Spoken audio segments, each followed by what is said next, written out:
There's no one else who loves me like you used to. Sometimes we're not ourselves. There's no... Assalamualaikum warahmatullahi wabarakatuh. Halo semua, kembali lagi di channel YouTube Sandra Julia. Jangan lupa untuk subscribe, like, komen, dan share ya.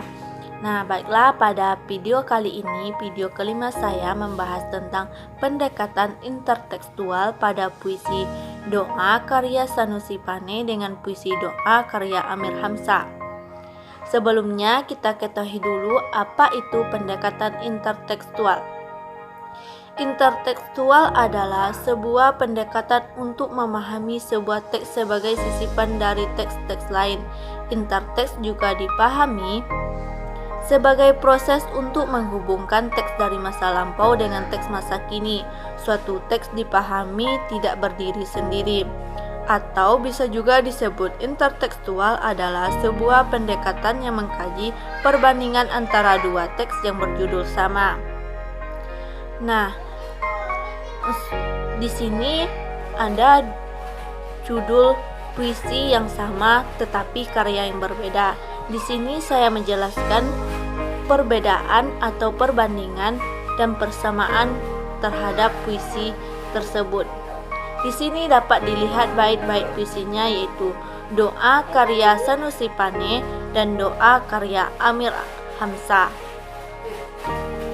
Nah, berdasarkan puisi tersebut, ada hubungan interteks antara puisi doa karya Sanusi Pane dengan puisi doa karya Amir Hamzah. Pada dasarnya, yang menentukan ada tidaknya hubungan interteks dalam sebuah karya sastra, khususnya puisi, adalah pembaca itu sendiri. Selain itu, intertekstual tidak hanya membicarakan adanya hubungan pertentangan antara penyair, tetapi juga persamaan atau kesejajaran makna yang ada dalam teks. Puisi doa karya Sanusi Pane memiliki hubungan persamaan dengan puisi doa karya Amir Hamzah.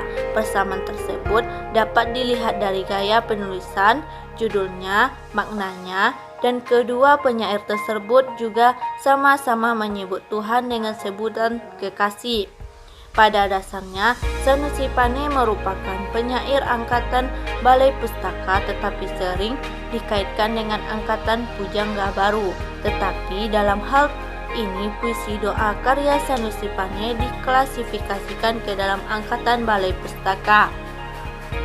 Puisi doa karya Sanusi Pane terdiri dari satu paragraf atau 8 baris, sedangkan diksi yang digunakan adalah diksi yang ringan, mudah, jelas, familiar dalam kehidupan sehari-hari, sehingga mudah dipahami bagi pembaca. Dalam puisi tersebut, Sanusi Pane selalu menyebut Tuhan dengan sebutan kekasih.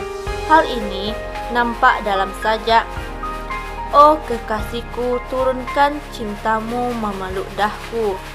Oh kekasihku, turunkan rahmatmu ke dalam taman hatiku. Oh kekasihku, buat jiwaku bersinar-sinar." Dari sajak tersebut terlihat bahwa si aku selalu menyebut nama kekasih, dan kekasih di sini bukan sebagai kekasih hati atau teman hidup, tetapi kekasih di sini ditunjukkan untuk menyebut Tuhan. Itu artinya sajak tersebut menggambarkan permohonan si aku kepada Tuhan, bukan pada kekasih. Begitu juga dengan puisi doa karya Amir Hamzah, terdiri dari 3 bait yang menunjukkan kesejajaran gagasan. Sesuai dengan zamannya, Amir Hamzah mempergunakan ekspresi romantik dengan cara metaforis alegoris, yaitu dengan menyebut Tuhan dengan sebutan kekasih. Hal ini karena penyair ingin menunjukkan kemesraan hubungannya dengan Tuhan, bagaikan kemesraannya dengan sang kekasih. Hal ini dapat dilihat dalam sajak, "Dengan apakah kubandingkan pertemuan kita, kekasihku? Kalbuku terbuka menunggu kasihmu. Aduh kekasihku, isi hatiku dengan katamu." Pada puisi doa karya Amir Hamzah menggunakan makna waktu pertemuan si aku dengan kekasih atau Tuhan, artinya si aku sebagai makhluk ciptaannya dan Tuhan sebagai penciptanya, atau pertemuan itu dilakukan waktu salat. Sampai-sampai waktu ini dianggap sangat berharga sehingga waktu tersebut tidak melewatkan atau diabaikan. Selanjutnya, pertemuan itu dilaksanakan setelah salat maghrib menjelang Isya. Hal ini terdapat dalam sajak, dengan apakah aku bandingkan pertemuan kita kekasihku dengan senja senar sepai pada masa purnama, meningkat naik setelah menghalaukan panas penuh terik. Selanjutnya dalam sajak, aduh kekasihku dengan katamu, penuhi dadaku dengan cahayamu, biar bersinar mataku sendu, biar berbinar galakku rayu. Mengandung makna permohonan si aku kepada Tuhan agar diberikan petunjuk berdasarkan isi yang terkandung dalam Al-Quran, supaya hati si aku merasa bahagia dan damai. Sedangkan dalam puisi doa karya Sanusi Pane menggambarkan si aku yang selalu memohon kepada Tuhan agar diberikan kedamaian, ketentraman, dan ketenangan hati yang sudah sekian lama dinanti. Permohonan selalu si aku dilakukan siang dan malam tanpa kenal lelah untuk selalu sujud dan taat hanya kepadamu. Hal ini terdapat dalam sajak, oh kekasihku, turunkan cintamu memeluk daku. Sudah bertahun ku menanti, sudah bertahun ku mencari. Oh kekasihku, turunkan rahmatmu ke dalam taman hatiku. Oh keindahan jiwaku, rindu siang dan malam, hendak memandang cantik parasmu.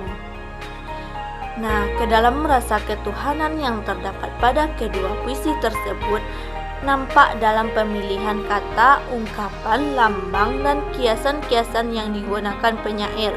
Unsur-unsur tersebut menunjukkan betapa eratnya hubungan antara penyair dengan Tuhan.